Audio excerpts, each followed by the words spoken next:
আমাদের নবী মুহাম্মদ সাল্লাল্লাহু আলাইহি ওয়াসাল্লামের আপন চাচা, নাম তার আবু তালিব। আচ্ছা, আপনি একটা ইসলামিক কোন ইতিহাসে চটি বইয়ের পাতাতে আপনি দেখাতে পারবেন যে নবীজির চাচা কখনো আল্লাহর নবীর সঙ্গে অসৎ ব্যবহার করেছেন? দেখানো যাবে? যাবে না। বরং বেঈমান মুশরিকেরা যখন নবীজিকে মারতে এসেছেন, তখন চাচা প্রাচীরের মতো গার্ড দিয়ে বলেছেন, এই আমার ভাতিজার ইসলাম কবুল করবে না, তার আনিত দিন কবুল করবে না, এটা ভিন্ন ব্যাপার, কিন্তু আমার ভাতিজাকে মারতে পাবে না, কারণ আমি তার চাচা বেঁচে আছি। মারতে পাবে না আমার ভাতিজাকে। চাচা মারা যাচ্ছেন, আল্লাহ নবী সাল্লাল্লাহু আলাইহি ওয়াসাল্লাম মাথার কাছে বসে আছেন। চাচাকে বলছেন, চাচা একবার আপনি শুধু বলুন লা ইলাহা ইল্লাল্লাহ, তাহলে কিয়ামতের দিনে আমি আপনার ব্যাপারে আল্লাহর দরবারে কিছু বলতে পারবো। তখন আবু জেহেল, আবু লাহাব, বেঈমানদের সর্দারেরা এসে আবু তালিবের সাইটে বসে বলছে, কি ব্যাপার আবু তালিব, সারা জীবন তুমি আব্দুল মুত্তালিবের ধর্মের উপরে থাকলে, আর মারা যাওয়ার সময় ভাতিজা মুহাম্মদের কথা শুনবে? এটা কি হতে পারে? চলো।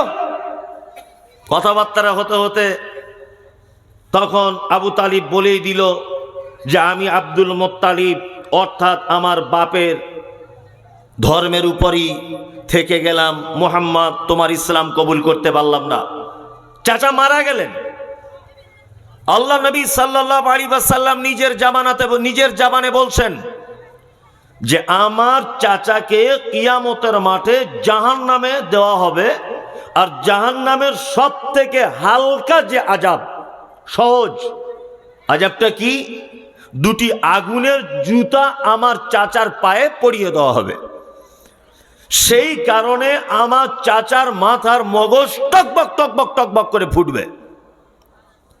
তার মানে বোঝা গেল, সারা জীবন যে লোকটা মুহাম্মদ সাল্লাল্লাহু আলাইহি ওয়াসাল্লামের সাপোর্ট করেছে, ভাতিজা হিসাবে সব সময় পাশে দাঁড়িয়েছে, সুবিধা অসুবিধা তার প্রয়োজন মিটিয়েছেন, কোলে পিঠে করে মানুষ করেছেন, খেতে দিয়েছেন, জামা কাপড় দিয়েছেন, ভরণ পোষণ দিয়েছেন, সব তার জীবনের ভালো কাজ। কিন্তু লোকটার একটাই খারাপ কাজ, যে লোকটা ঈমান আনতে পারে নি। এই কারণে তার থাকার জায়গা কোথায়? জাহান্নাম। আল্লাহ তাআলা বলছেন, নারী হোক পুরুষ হোক যে কেউ হোক, তারা যদি ভালো কাজ করে, হায়াতাম তাইয়্যিবাতান, ঈমানের অবস্থায় যদি ভালো কাজ করে, দুনিয়াতেই তাদেরকে আমি পুরস্কারিত করব। আখিরাতে তো যা দিব, দুনিয়াতেই পুরস্কার দিয়ে দেব। আল্লাহু আকবার। আমাদের মাঝে একজন নবী ছিলেন, নবীটির নাম হচ্ছে নূহ আলাইহিস সালাম। নাম শুনেছেন? ওনার 4 বেটা। কটা? 4। হাম, শাম, ইয়াফাজ, কেনান। 4টে মাত্র বেটা। 3টে বেটা মোটামুটি ঠিক আছে, একটা বেটা খুব বদমাশ, নাম তার কেনান। কেনান না? কেনান ঈমান এনেছিল।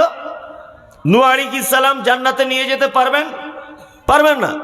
আমাদের মাঝে একজন নবী ছিলেন, ওনার নাম ইব্রাহিম আলাইহিস সালাম। বাপের নাম আজর। আজর তো দেবদেবীর পূজা যা করত, ও নিজে ঠাকুর তৈরি করে বাজারে বিক্রি করত। নবী ইব্রাহিম জান্নাতে নিয়ে যেতে পারবেন না।